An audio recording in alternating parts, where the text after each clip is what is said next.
Hello and welcome to stage 11 of the Tour de France.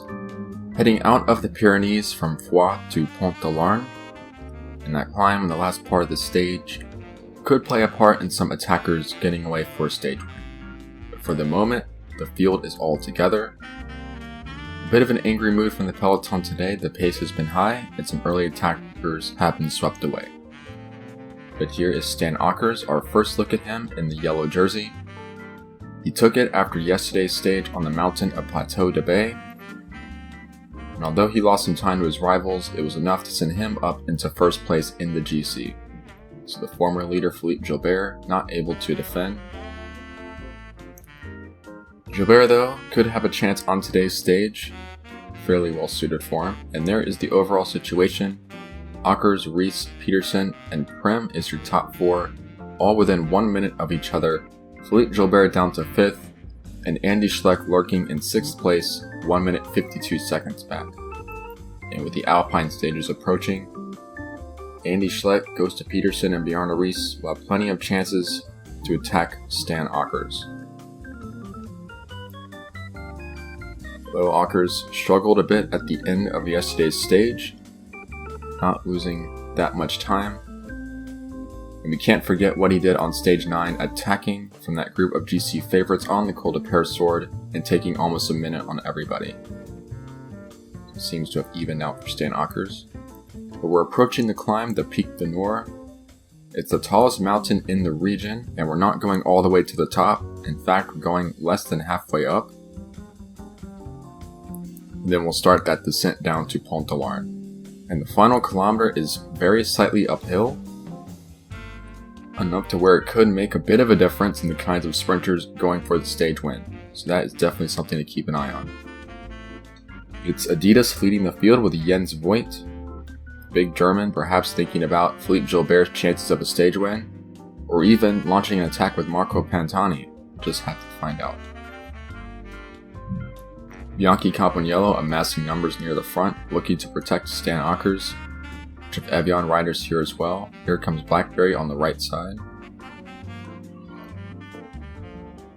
And we're on to the Pic du Nord. So this climb is quite steep. See if we get a bit of a sorting out. Blackberry leading the way. Heading into the Pyrenean stages, they had 4 riders up in the top 10 overall.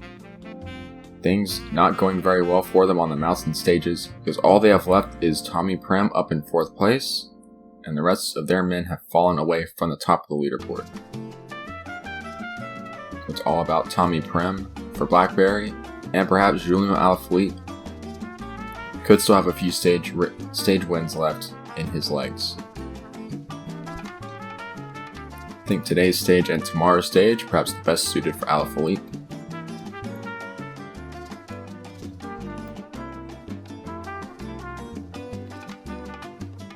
61 riders still in the peloton, 1 kilometer from the summit, so a few men eliminated from the field, and the pace still quite high. Blackberry, Thomas Vogler not really holding back. As a few riders continue to get dropped, including the King of the Mountains leader, which is Gerrit-Jan Teunissen, and the green jersey of Jamoluddin Abdujaparov, he's gone as well. So we're going to get a reduced sprint for the stage win unless things come back together on the downhill. Blackberry don't seem interested in letting other riders and teams catch up. Still setting a decent tempo. So Teunissen being dropped, a little bit of a surprise because he was climbing really well in the Pyrenees, but when you get in so many breakaways like that, especially on back-to-back mountain stages, you're going to get quite tired after that. So perhaps Teunissen just needs a bit of a break, and you could see him back at the front of the race in the Alps. Here is Andre Dargaud without a stage win so far. He's had some good places. And La Viclaire need to get him some stage wins. So if they're going to keep pace with Bianchi Campagnolo in the title chase, then Andre Dargaud needs to be scoring a few more points than he's gotten. And indeed, perhaps go out and win the green jersey, because his big rival Jamoluddin Abdujaparov has a pretty sizable lead in that competition. so this could be a chance to make up some ground. Coming up to the 10 kilometers to go banner, and the peloton still winding their way downhill. A fairly simple descent, nothing too complicated or dangerous.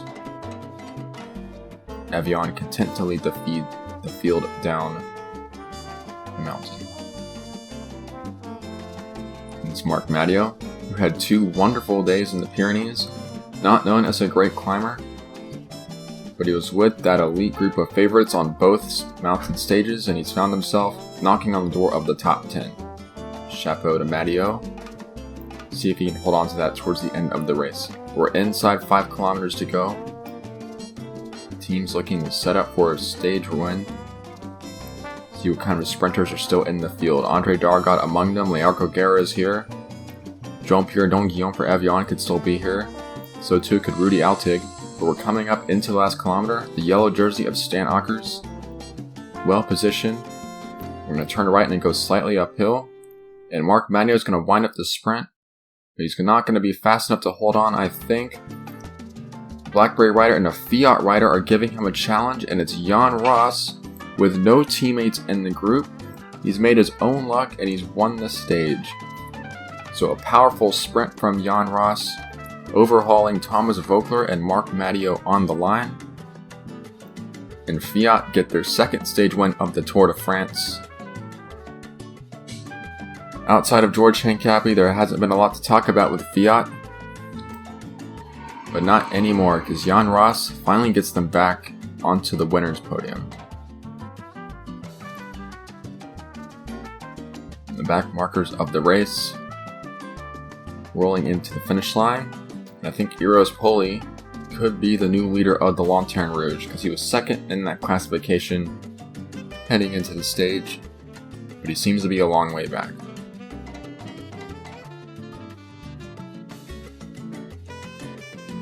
So a day that we had marked out for the breakaway possibly going the way of a reduced field sprint, and Jan Ross of Fiat taking the victory. Thomas Voeckler of Blackberry in second place, Marc Matteo of Evian is third, Federico Ezquerra fourth for La Vie Claire, and the yellow jersey Stan Åkers fifth for Bianchi Campagnolo. Martin Emilio Rodriguez, Alexander Gonchakov, Bjarne Riis, Tommy Prem, and Learco Guerra rounding out the top 10. And outside of Gert-Jan Tunissen, no notable riders lost any time today, and really Tunissen not thinking too hard about the general classification. So things pretty much holding serve in the fight for yellow. And there is your new GC, and there's no real significant changes. Top 10 practically unchanged. Marc Matteo getting a very small time bonus, moving a bit closer to George Hincapie in 10th place. Could see a bit of a showdown tomorrow on Mont Aiguille though, and here is the Lanterne Rouge, and as suspected, Eros Poli, the new leader, ahead of Mario Cipollini. In the points competition, it's Jamaluddin Abduljaparov still with the lead, so Andre Dargat could not get in there for the stage win, and that'll be a bit disappointing for La Vie Claire. And in the King of the Mountains, no real changes today because very few points were on offer. Zulu still leads the team competition.